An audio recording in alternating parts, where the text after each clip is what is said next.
সূরাতুল জুমার 10 নম্বর আয়াতে আল্লাহ তাআলা আমাদেরকে কর্মচঞ্চল হতে বলেছেন, কাজ করে খেতে বলেছেন। কাজে লজ্জা নেই, লজ্জা অলসতায়। কাজে লজ্জা আছে? লজ্জা কিসে? অলসতায়, অকর্মণ্যতায়।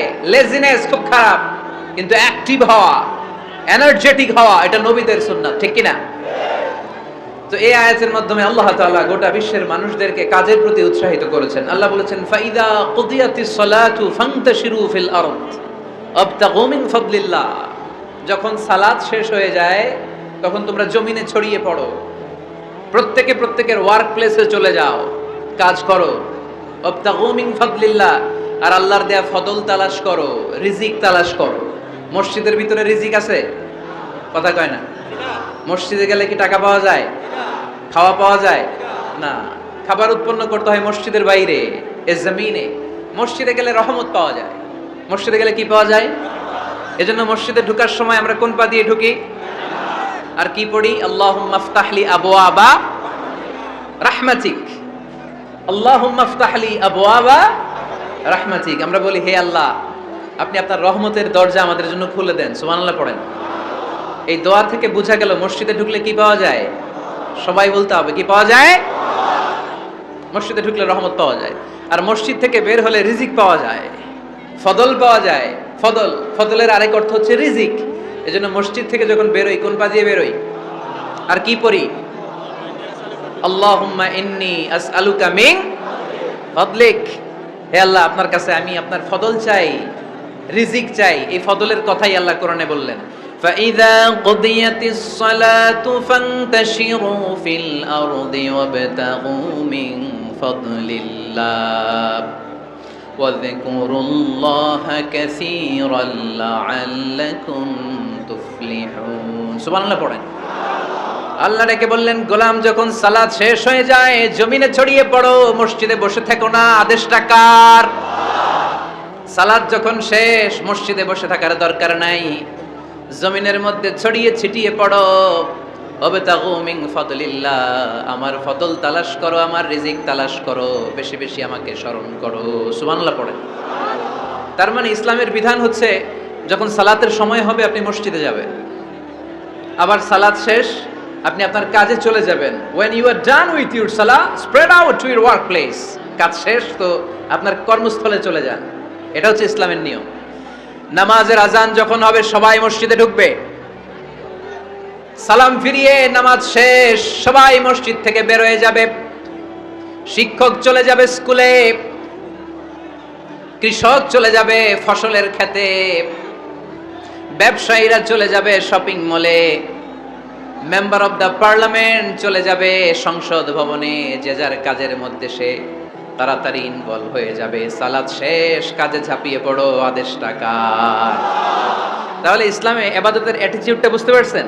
কাজের সময় কাজ, নামাজের সময় আওয়াজ করে বলেন, কাজের সময় নামাজের সময়। সুন্দর হয়েছে না বিষয়টা? ফাইদা কুদিয়াতিস সালাতু ফান্তাশিরু ফিল আরদ। যখন তোমাদের সালাত শেষ তখন জমিনে ছড়িয়ে পড়ো। জমিনটাকে আল্লাহ আমাদের জন্য উর্বর বানিয়েছেন। জমিনে বীজ রোপণ করে দিলেই এখানে ফসলের ব্যবস্থা করে দেয় কে? ওয়াল্লাযী জাআলা লাকুমুল আরদা যালুলান ফামশু ফী মানাকিবিহা ওয়া কুলু মির রিজকি ওয়া ইলাইহিন নুশুর। তিনি তো এমন সত্য যিনি তোমাদের জন্য জমিনটারে ফ্ল্যাট বানিয়ে দিয়েছেন, সমতল বানিয়ে দিয়েছেন। এই জমিনের অলিতে গলিতে, বনে বাদারে, রাস্তায়, সাগরে, পাতালে, পাহাড়ে, বিভিন্ন জায়গায় তোমরা ঘুরে বেড়াও। সেখানে যে আমি আল্লাহর রিজিক তালাশ করো। সুবহানাল্লাহ। এই জমিনটাকে আল্লাহ সাহালাতুল মাসালেক, চলার জন্য সহজ বানিয়ে দিয়েছেন, ফ্ল্যাট। বিমান থেকে এটা খুব সুন্দর দেখা যায়, জমিনটা খুব ফ্ল্যাট দেখা যায়, সমতল। এই সমতল হওয়ার কারণে এখানে চাষাবাদের সুযোগ সুবিধা করে দিয়েছে কে? তাহলে বোঝা গেল এই জমিনটা সমতল এবং উর্বর, ভেরি ফার্টাইল ল্যান্ড। আমাদের সালাত শেষ আমরা কাজে চলে যাব, আবার আজান হলে মসজিদে ঢুকে যাব। এটাই হচ্ছে ইসলামের নিয়ম। সাইয়েদনা ওমর ফারুক যখন মসজিদে নববীর ইমাম, তিনি ইয়ামান দেশের কিছু লোকদের সাথে সাক্ষাৎ করলেন। কোন দেশের? ইয়ামান, যুদ্ধ বিধ্বস্ত একটা দেশ এখন। প্রাচীন নগরী হাদ্রামাউত বা আলাবাক, এই ইয়ামান দেশের কিছু লোকের সাথে তিনি সাক্ষাৎ করলেন। তারা গোল হয়ে বসে থাকে, নামাজের পরে যায় না। বসে বসে সুবহানাল্লাহ পড়ে, আলহামদুলিল্লাহ করে জিকির করে। ওমরে ফারুক ভাবলেন দেখি পরের ওয়াক্তে কি হয়। উনি আসরের নামাজে ইমামতি করতে আসলেন, এসে দেখলেন ইয়ামানের লোকেরা মসজিদের বারান্দায় আশেপাশে বসে আছে, সবাই যায়, এরা যায় না। মাগরিবের সালাতে উনি ইমামতি করতে আসলেন, ওমরে ফারুক নামাজ শেষ করে দেখলেন সবাই চলে যায়, কিন্তু ইয়ামানের লোকগুলো যায় না। এশার সালাত পর্যন্ত তিনি ওয়েট করলেন। এশার নামাজ পড়ে চলে যাওয়ার সময় ওমরে ফারুক দেখলেন সবাই নামাজ পড়ে কাজে চলে যায়, কিন্তু ইয়ামান দেশের লোকগুলো যায় না। ওমরে ফারুক বললেন, মা বালুকুম মা খাতবুকুম, ঘটনা কি, কি হয়েছে তোমাদের? সবাই নামাজ পড়ে চলে যায়, কাজে যায়, তোমরা যাও না কেন? এখানে কি করো? ইয়ামানিরা বলতে শুরু করলো, নাহনু আল মুতাওয়াক্কিলুনা আলাল্লাহ, আমরা এখানে আল্লাহর উপর তাওয়াক্কুল করে বসে আছি। ওমরে ফারুক অবাক হলেন, আনতুম আল মুতাওয়াক্কিলুনা ফিল্লাহ, তোমরা আল্লাহর উপর তাওয়াক্কুল করে বসে আছো? তো এই যে সারাটা দিন খাপটি মেরে এখানে বসে থাকলে তোমাদের খাবার আসে কোত্থেকে? উপার্জন হয় কি করে? ইনকাম আসে কোত্থেকে? রুজি রুটি হয় কোত্থেকে? ইয়ামানি লোকগুলো বললো, আমরা এখানে বসে বসে জিকির করি, তেলাওয়াত করি, বুজুর্গের মতো বসে থাকি, আমাদের বুজুর্গিয়া জিকির দেখে আশেপাশের লোকেরা এসে আমাদেরকে খাবার দিয়ে যায়। ওমরে ফারুক বললেন, সর্বনাশ, তাইলে তো তোমরা আল মুতাওয়াক্কিলুনা ফিল্লাহ নও, তোমরা হচ্ছে আল মুতাওয়াক্কিলুনা আলা বা'দিকুম বা'দা, একে অপরের উপর নির্ভরশীল। যারা প্লেটে করে খাবার নিয়ে আসে তোমরা তাদের উপর তাওয়াক্কুল করছো, কারণ তারা যদি প্লেট ভরে খাবার নিয়ে আসে তোমাদের পেটে কোনো দানা পানি পড়বে না। তোমরা আল্লাহর উপর মুতাওয়াক্কিলুনা আলাল্লাহ নও, তোমাদের সাধ্যের সবটুকু করার পরে তারপরে তোমরা তাওয়াক্কুল করবে। কি সুন্দর ইসলাম! এক সাহাবী বললেন, ইয়া রাসূলুল্লাহ, আমি ওটে চড়ে এসেছি, তো আপনি তো আমাদেরকে তাওয়াক্কুলের ওয়াজ করেছেন, আমি ওটের রশিটা গাছের মধ্যে না বেঁধে যদি শুয়ে থাকে আল্লাহর উপর তাওয়াক্কুল করি, ওটটা থাকবে না? বিশ্বনবী বললেন, না, তোমার ওট থাকবে না, আগে রশি দিয়ে ওটটা বাঁধো, ইআকিলহা সুম্মা তাওয়াক্কাল আলাল্লাহ, আগে টাইট করে রশি দিয়ে গাছের সাথে ওটের রশিটা বাঁধো, এরপর আল্লাহর উপর তাওয়াক্কুল করো, এইটার নাম তাওয়াক্কুল। চিল্লায় বলেন ঠিক কি না?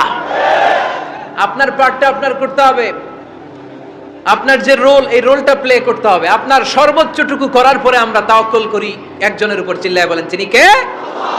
ওমরে ফারুক বললেন, তোমরা মুতাওয়াক্কিলুনা আলাল্লাহ নাও, তোমরা বের হয়ে যাও, খবরদার এরপরে কোনো দিন তোমাদেরকে যেন এই মসজিদের মধ্যে ঘাপটি মেরে গোল হয়ে বসে থাকতে না দেখা যায়। কারণ ফাইদা কুদিয়াতিস সালাতু ফান্তাশিরু ফিল আরদ ওয়াবতাগু মিন ফাদলিল্লাহ, ইসলামের বিধান হচ্ছে যখন নামাজ শেষ মসজিদে বসে থাকা যাবে। চিল্লায় বলেন বসে থাকা যাবে? যাবে না, সর্বোচ্চটুকু করে তারপরে আপনাকে বের হয়ে যেতে হবে। প্রতিদিন সকালবেলা পাখির বাসা থেকে দেখবেন পাখিগুলো খালি পেটে বের হয়ে যায়। আপনাদের এই এলাকায় পাখির বাসা আছে? কি পাখির বাসা আছে? হ্যাঁ, সব পাখি আছে। তো সকালবেলা দেখবেন পাখির বাসা থেকে পাখিগুলো খালি পেটে বের হয়ে যায়। বিকেল বেলায় পাখিগুলোর ওদর পূর্তি করে, পেট ভর্তি করে আবার পাখির নিড়ে ফিরিয়ে দেয় কে? কারণ পাখিগুলো তাওয়াক্কুল করেছে কার উপর? পাখিগুলো তাওয়াক্কুল করে যদি পাখির নিড়েই বসে থাকতো, ওদের পেটে খাবার আসতো? কথা বলেন। বিশ্বনবী এটাই বললেন, তাকদু খিমাসান ওয়া তারুহু বিতানান, তোমরা যদি পাখির মতো তাওয়াক্কুল করো, মানে আল্লাহর উপর তাওয়াক্কুল করে জমিনে বের হয়ে যাও, তোমাদেরও রিজিকের দায়িত্ব নিয়ে নিবে কে? সকালবেলা প্রতিটা পাখি না খেয়ে বের হয়ে যায়, একটা পাখির পেটের ভেতরে কোনো দানা পানি নাই, কিন্তু আল্লাহর উপর তাওয়াক্কুল করে পাখিগুলো যখন বের হয়ে যায়, বিকেল বেলা পেট ভর্তি করে, ওদর ভর্তি করে আবার পাখির নিরে পাখিগুলোরে ফিরিয়ে দেয় কে? পাখিগুলো কি আমাদের মতো খাবার জমা করে রাখতে পারে? আমরা তো 7 দিনের বাজার একবারে করে ফ্রিজে রাখি। পাখিদের ফ্রিজ আছে না? আছে। আমাদের অতিরিক্ত টাকা হলে আমরা ব্যাংকে ব্যালেন্স করে রাখতে পারি, অ্যাকাউন্ট করে রাখতে পারি। পাখিরাও তো অ্যাকাউন্ট করে রাখে না? না, প্রতিদিন না খেয়ে বের হয়। কালকে ওই পাখিটা কি খাবে, কোন জায়গা থেকে তার রিজিকের ব্যবস্থা হবে আল্লাহ ছাড়া কেউ জানে। এটার নাম তাওয়াক্কুল। এটার নাম কি? আমাদের সাধ্যের, আমাদের ক্যাপাসিটি, আমাদের ক্যাপাবিলিটির সবটুকু করে আমরা তাওয়াক্কুল করি একজনের উপর। চিল্লায় বলেন তিনি কে? এজন্য ইসলাম আমাদেরকে শিখায়, সালাত যখন শেষ বের হয়ে যাও, কাজে নেমে পড়ো। কাজে কোনো লজ্জা নাই, পরিশ্রমে কোনো লজ্জা আছে? যিনি রিক্সা চালায় এতে তার কোনো লজ্জা আছে? দিনমজুর, কুলি, ঠেলা গাড়ি চালায়, ছোট্ট ব্যবসা করে, এতে কোনো লজ্জা আছে? লজ্জা নাই। খেয়াল রাখবেন, লজ্জা হচ্ছে অলসতায়। লজ্জা কিসে? বিষ্ণু ঈসা ইসলাম বলেছেন, মা আকালা আহাদুন তুআমান কাত্তু খায়রুম মিন আইয়াকুলা মিন আমালি ইয়াদি, নিজ হাতে উপার্জিত খাবারের চেয়ে, অর্থের চেয়ে শ্রেষ্ঠ খাবার পৃথিবীর কোনো মানুষ কোনোদিন ভক্ষণ করে নাই। চিল্লায় এখন সুবহানাল্লাহ। শ্রেষ্ঠতম খাবার, নিজ হাতে উপার্জিত খাবার, ঘাম জড়িয়ে যে অর্থ উপার্জন করা হয়, যে ইনকাম করা হয়, এটা হালাল। আর হালাল খেয়ে দোয়া করলে কবুল করে কে? এজন্য খেটে খাওয়া মানুষ, শ্রমজীবী মানুষ আর মেহনতি মানুষদেরকে বিশ্বনবী খুব ভালোবাসতেন। তারা বিশ্বনবীর বন্ধু আর বিশ্বনবী ছিল তাদের বন্ধু। সুবহানাল্লাহ পড়েন। এত ভালোবাসতেন বিশ্বনবী খেটে খাওয়ার মেহনতি মানুষদেরকে। সব সময় বিষ্ণু ইসলাম তাদের জন্য দোয়া করতেন। এজন্য যারা খেটে খায় তারা কপালওয়ালা, তারা মুস্তাজাবুদ দাওয়া। তারা কি? মুস্তাজাবুদ দাওয়া মানে এমন ব্যক্তি যে ব্যক্তি দোয়া করতে দেরি হয় কিন্তু দোয়া কবুল হতে দেরি হয় না। আপনারা এখানে ব্যবসা করেন কে কে? দেখি তো, হাত তুলেন তো। ব্যবসা, মাশাআল্লাহ, অনেক ব্যবসায়ী আছে তো দেখি। আচ্ছা, হাত নামান। চাকরি করেন কে কে? চাকরি, চাকরিও তো অনেক করে দেখি, হাত নামান। প্রবাসী, ছুটিতে দেশে আসছেন। হুজুর আমি আছি, কই? আপনি দেখতে আসছেন? মাশাআল্লাহ। কোন দেশে থাকেন? সৌদি আরব। আলহামদুলিল্লাহ। সৌদিতে ভাল লাগে নাকি সৌদি স্বপ্নের দেশ, খাটতে খাটতে জীবন শেষ? ইনশাআল্লাহ। আচ্ছা, ইউনিভার্সিটির স্টুডেন্ট আছো কারা কারা দেখি? মাশাআল্লাহ, হাত নামাও। ক্লাস 5 থেকে ইন্টারমিডিয়েট পর্যন্ত পড়াশোনা করতেছো, অথবা দাখিল আলিম পর্যন্ত, কারা কারা দেখি? মাশাআল্লাহ, হাত নামাও, হাত নামাও। একবারও যারা হাত তোলেন না এবার তারা হাত তোলেন। আন্নেরা কি করেন? হ্যাঁ, বেকার।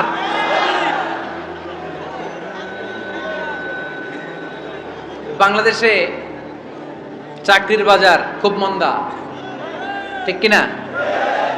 বাংলাদেশ ইন্ডিয়াতে চাকরি পেতে অনেক কষ্ট।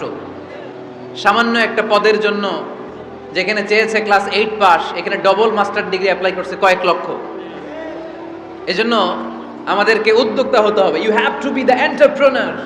আমাদের উদ্যোক্তা দরকার, বেশি বেশি নতুন নতুন উদ্যোক্তা। নিজেই এমন আইডিয়া নিয়ে আসবে যেই আইডিয়া বিক্রি করে দুর্দান্ত আইডিয়া দিয়ে তুমি পুরো দেশ কাঁপিয়ে দিতে পারো। পারা যাবে না লক্ষ্মীপুরের ছেলেরা? আইডিয়ার অনেক দাম। You have to generate new ideas. নতুন নতুন আইডিয়া এনে মানুষ গোটা বিশ্বকে তাক লাগিয়ে দিচ্ছে। এই যে গত কয়েক বছর আগে কারের একটা রাইড চালু হয়েছে, নাম হয়েছে উবার। কি নাম? ঢাকায় যারা চলাফেরা করেন তারা হয়তো চড়েছেন। উবারের নাম শুনছেন না? এই উবার কোম্পানি কি করে জানেন? নিজেদের ব্যবসা নাই, পুঁজি নাই, পাত্তি নাই, অফিস নাই, কিচ্ছু নাই, কোটি কোটি টাকা হাতায় নিচ্ছে। Just idea, just they are generating new ideas. নতুন নতুন আইডিয়া দিয়ে গোটা বিশ্ব কাঁপিয়ে নিয়েছে একটা মোবাইল অ্যাপসের মাধ্যমে। কিসের মাধ্যমে? Mobile apps. একটা কোম্পানি খুলেছে, গোটা বিশ্বের সব প্রাইভেট কারওয়ালারা ওইখানে রেজিস্ট্রেশন করে আপনি মোবাইলে কোথায় যাবেন, কোত্থেকে যাবেন লিখবেন, গাড়ি আপনার বাড়ির সামনে এসে হাজির। তার একটা পার্সেন্টেজ ওই উবার কোম্পানি পায়। ইউনাইটেড স্টেটস অফ আমেরিকার একটা স্টেট আছে সান ফ্রান্সিসকো, ওইখান থেকে শুরু করছে। 775টা সিটিতে ওদের অপারেশন আছে। বাংলাদেশে ঢাকাতেও আছে, আমি মালয়েশিয়াতে থাকি, ওখানেও আছে, ওখানেও আমরা চড়ি। প্রায় 63টা দেশে ওদের কাজ বাজ আছে। গত বছরে 2018 সালে ওদের প্রফিট ছিল, রেভিনিউ ছিল 11.27 billion US dollar, 11.27 US billion dollar. Just they are selling their ideas. নতুন নতুন আইডিয়া দিয়ে গোটা বিশ্ব কাঁপাচ্ছে। এই উবার যখন চালু হলো, আমি তখন মালয়েশিয়ায়, শুনলাম বাংলাদেশে নতুন আর একটা বাইর হইছে, পাঠাও। কি নাম? এটা বোধহয় সারা বাংলাদেশ ব্যাপী হয় নাই, 3টা জায়গায়, সিলেটে, চট্টগ্রামে আর ঢাকায়। এরা আরো চালাক। বাংলাদেশের ছেলেপেলেদের মাথায় চিকন চিকন অনেক বুদ্ধি। এরা ভাবলো এই উবার দিয়ে আর আমরা কত আগাবো, আমাদের গাড়ি আরো ছোট করতে হবে। এরা মোটরসাইকেল রাইড দেওয়া শুরু করছে। জ্যামের শহর ঢাকা, চিপা চাপা দিয়া এরা আপনারা নিয়ে জায়গা মতো পৌঁছায় দেবে। তো এই যে উবারের পরে আমাদের ছেলেরা বানাইলো পাঠাও। এরপরে কত কিছু বানাচ্ছে ছেলেপেলেরা, আমি তো এগুলো দেখে অবাক। রকমারি.com নাম শুনছো? বিক্রয়.com নাম শুনছো? ঘরে বসে বসে কোটি কোটি টাকা হাতিয়ে নিচ্ছে তারা। Just they are selling their ideas. যেহেতু আমাদের চাকরি কম, ওই চাকরির বাজারে আমরা লাইন দিতে চাই না। আমাদের মেধাকে খাটিয়ে খাটিয়ে আমরা নতুন তরুণ উদ্যোক্তা বানাতে চাই। চিল্লায় বলো ঠিক কিনা? উদ্যোক্তা যত বাড়বে ততই দেশের কল্যাণ হবে। মানুষ তাদের আইডিয়াকে কাজে লাগিয়ে গোটা বিশ্বকে তাক লাগিয়ে দিচ্ছে। আমরা আমাদের সমতল ভূমিতে চাষ করতে চাই না। মালয়েশিয়াতে একটা এলাকা আছে ক্যামেরুন হাইল্যান্ড, ওরা পাহাড়ের মধ্যে চাষাবাদ করে গোটা মালয়েশিয়ার খাদ্যদ্রব্যের অভাবকে মুক্ত করে দিয়েছে। পাহাড়ের মধ্যে ওখানে ফুলের বাগান, ক্যামেরুন হাইল্যান্ড প্রায় 6000 ফিট উঁচু, প্রচন্ড ঠান্ডা। এই ঠান্ডা পাহাড়ি হিল ট্রাক্স এরিয়াতে মালয়েশিয়ার এই ক্যামেরুন হাইল্যান্ডে ওখানে আছে ফুলের বাগান, আছে ফলের বাগান, আছে চায়ের বাগান, ওখানে মধুর চাষ হয়, ওখানে শাকসবজি চাষ হয়, ওখানে অনেক কিছু চাষাবাদ হয়। ওই ফলমূল শাকসবজি দিয়ে গোটা মালয়েশিয়ার 14টা স্টেটে যত শাক সবজি ফলমূল লাগবে ওরা আঞ্জাম দেয়। আর আমরা আমাদের সমতল ভূমিতে চাষ করতে চাই না। আমরা চাষাবাদকে খুব লজ্জা মনে করি, এটা ভুল আইডিয়া। আমাদের যে এলাকা যেই জিনিসের জন্য বিখ্যাত ওইটাকে আমাদের ব্র্যান্ডিং করতে হবে। লক্ষ্মীপুর কিসের জন্য বিখ্যাত? নারিকেল সুপারি। নারিকেল সুপারি যে পৃথিবীর কত মানুষ, ইন্দোনেশিয়ান লোকেরা মুড়ির মতো খায় নারিকেল আর সুপারি। তো এইটারে আমাদের ব্র্যান্ডিং করতে হবে। যেই দেশে যেটা আছে, যে এলাকা যেই পণ্যের জন্য বিখ্যাত ওইটা আমাদের ব্র্যান্ডিং করতে হবে। আমাদের আদমজির জুট মিল বন্ধ না? ভাওয়ানি জুট মিল বন্ধ। আমাদের পাট শিল্পকে ধ্বংস করে দিয়ে ইন্ডিয়া এখন ওই কটনের পাঞ্জাবি বানায়, জুট কটনের পাঞ্জাবি আছে না নাই? পুরা বাংলাদেশের মার্কেট এই জুট কটনের পাঞ্জাবি দিয়ে সয়লাভ। আমাদের বাংলাদেশের পাট দিয়ে যদি আমরা মিহি পাঞ্জাবি বানাতে পারতাম, গোটা বিশ্বকে, বিশ্ববাজারকে আমরা দখল করে নিতে পারতাম, ঠিক কিনা? এজন্য আমাদেরকে নতুন নতুন আইডিয়া জেনারেট করতে হবে। চাকরির পিছনে বসে থাকলে চলবে না। আর আজান যদি হয়ে যায় ছুটে যাব মসজিদে, আর নামাজ শেষ হলে আমরা আমাদের কাজের দিকে চলে যাব। চিল্লায় বলেন ঠিক কিনা? যেটাই করব আমরা ভালোভাবে করব। আল্লাহ বলেছেন লিয়াবলুয়াকুম আইয়ুকুম আহসানু আমালা। লক্ষ্মীপুরের ভাইয়েরা আওয়াজ করে উত্তর দেন, আওয়াজ করে উত্তর দিতে হবে। জান্নাতে যেতে হলে 100তে কত নাম্বার পেতে হবে? হ্যাঁ, হয় নাই 51। কি নাম তোমার? হ্যাঁ, ফরহাদ। জান্নাতে যেতে হলে 100তে আমার দরকার 51। 100তে কত লাগবে? ফাআম্মা মান সাকুলাত মাওয়াজিনুহু ফাহুয়া ফি আইশাতির রাদিয়া। অটোমেটিক্যালি নিচের দিকে পড়ছে? পড়ে নাই।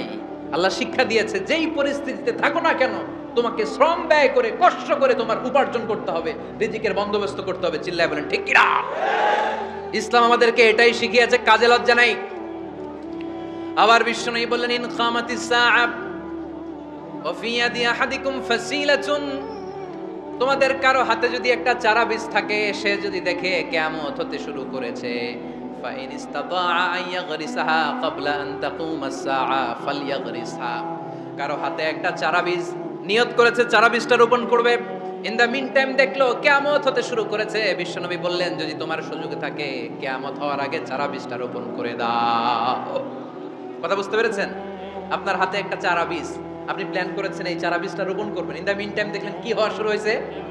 ইদা জুলজিলাতিল আরদু জিলজালাহা, দ্য বিগেস্ট আর্থকোয়েক, ভূমিকম্প শুরু হয়েছে, কিয়ামত হয়ে যাবে। বিশ্বনবী বললেন কিয়ামত হইতেছে ওদিকে, আর তোমার হাতে যদি চারা বীজ থাকে দেরি করো না, কিয়ামত তোমার কাছ পর্যন্ত আসার আগে সুযোগ পেলে চারা বীজটা রোপণ করে দাও। ইসলাম শিখিয়েছে শেষ নিঃশ্বাস পর্যন্ত তোমাকে লড়ে যেতে হবে। এই পৃথিবীতে কেউ কাউকে জায়গা করে দেয় না, জায়গা করে নিতে হয়। এই পৃথিবীটা, the life is not a bed of roses, এটা ফুল বিছানো কোনো ফুল সজ্জা নয়, এটা কণ্টকাকীর্ণ। কেউ আপনার স্পেস করে দিবে না, কেউ আপনাকে সুযোগ করে দিবে না, কেউ আপনার জায়গা করে দিবে না, বরং আপনি জায়গা করে নিলে টাইনা নিচে নামাবে। কথা বলেন? এজন্য কখনো অলসতাকে স্থান দেয়া যাবে। রসুল বাত্তালি দুক্কানু শয়তান, অলস মস্তিষ্ক শয়তানের আড্ডা। অলস যদি কেউ থাকে এটাতে টেনে বেঁধে কাজে নামাবেন, পারা যাবে? আলহামদুলিল্লাহ লক্ষ্মীপুরে এরকম অলস ছেলে পেলে নাই, আছে। আমরা আজকে অলসতাকে নো বলে যাবো এই মাহফিল থেকে। অলসতাকে আমরা কি বলবো? আওয়াজ করে বলতে হবে। অলসতাকে কি বলবো আমরা? মুমিনের জীবনে কোনো অলসতা নাই। অলস হয় মুনাফিকরা। অলস হয় কারা? চিল্লায় বলতে হবে। মুমিনরা অলস হয়। অলস হয় কারা? এজন্য কোরআনে আল্লাহ একথাও বলে দিলেন, ওয়াইদা কামু ইলাস সালাতি কামু কুসালা ইউরাউনান নাসা ওয়ালা ইয়াযকুরুনাল্লাহা ইল্লা কালিলা। সুবহানাল্লাহ পড়েন। মুনাফিকরা যখন মানুষকে দেখানোর জন্য নামাজে যায়, ওই নামাজে তাদের ইখলাস নাই, ওই নামাজের ভেতরে তাদের কোনো খুশু খুদু নাই, ওই নামাজের ভেতরে আছে শুধু অলসতা। ওই নামাজে কি আছে? কিন্তু আমরা যখন নামাজে যাই আমাদের অলসতা আছে?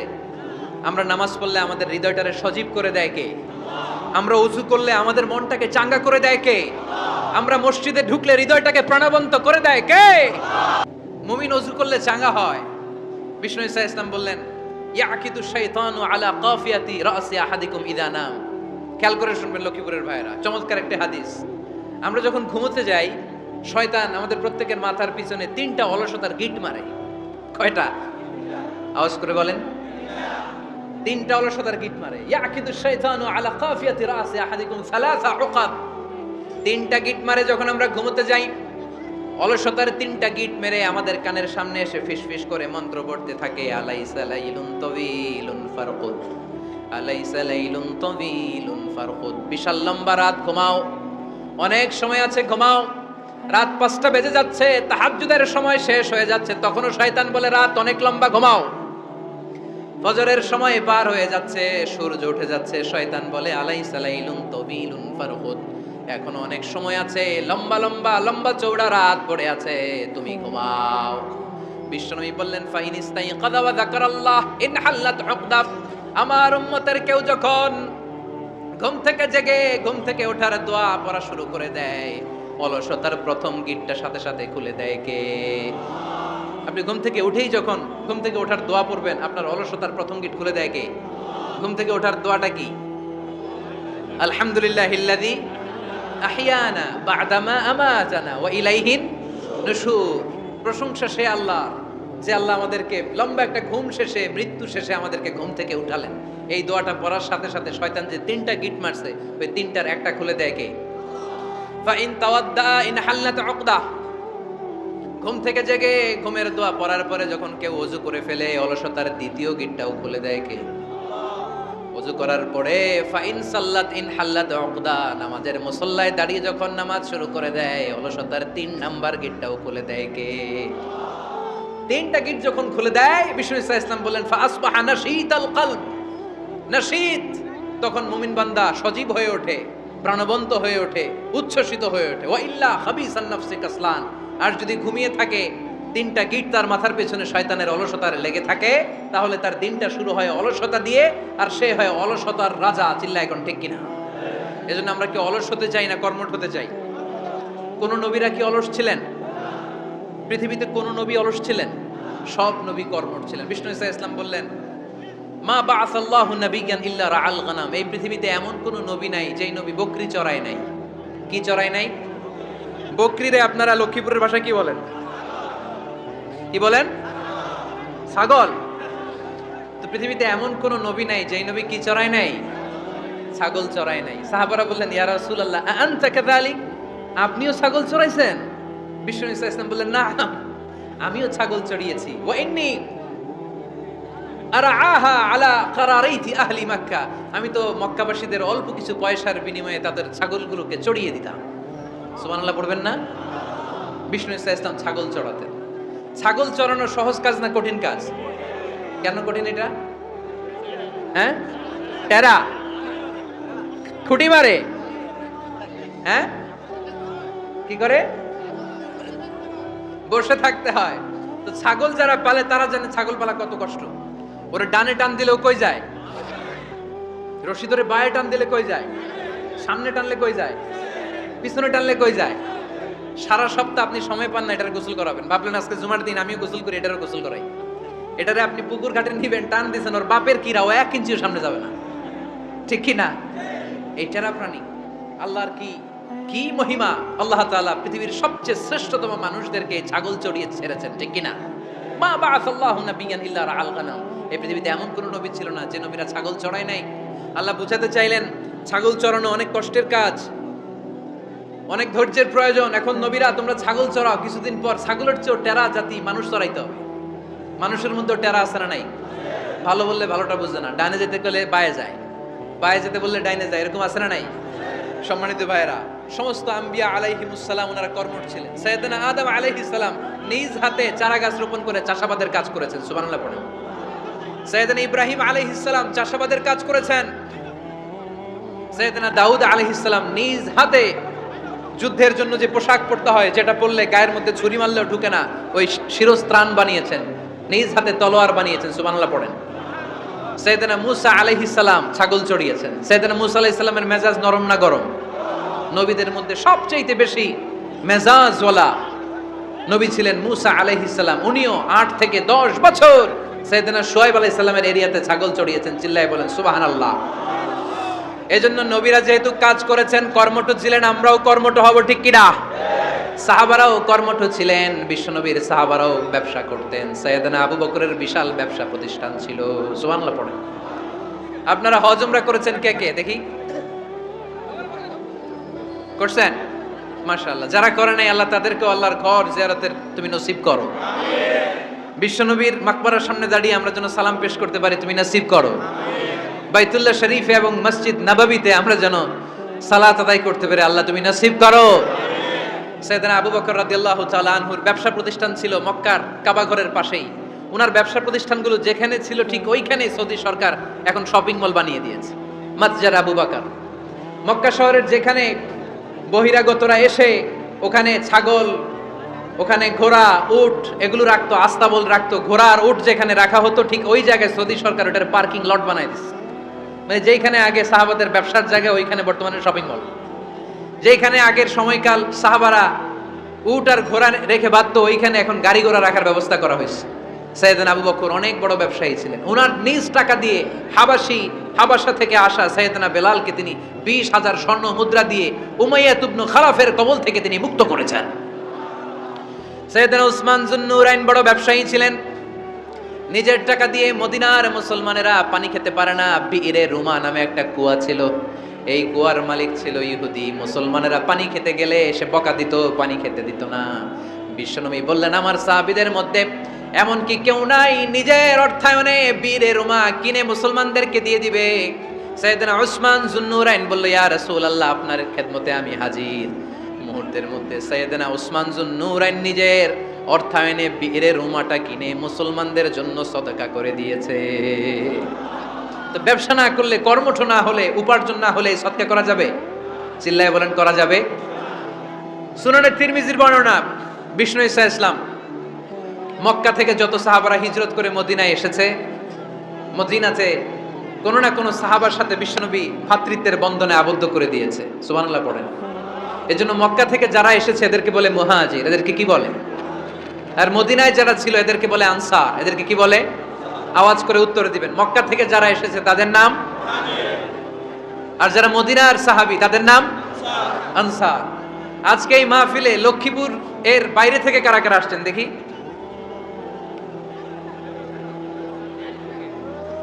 মাশাআল্লাহ, মাশাআল্লাহ, অনেক আসছে। আল্লাহ ভাইদেরকে তুমি কবুল করো, হাত নামান। এই যে লক্ষ্মীপুরের বাইরে থেকে যে ভাইরা আসছে তারা লক্ষ্মীপুরের মেহমান, ঠিক কিনা?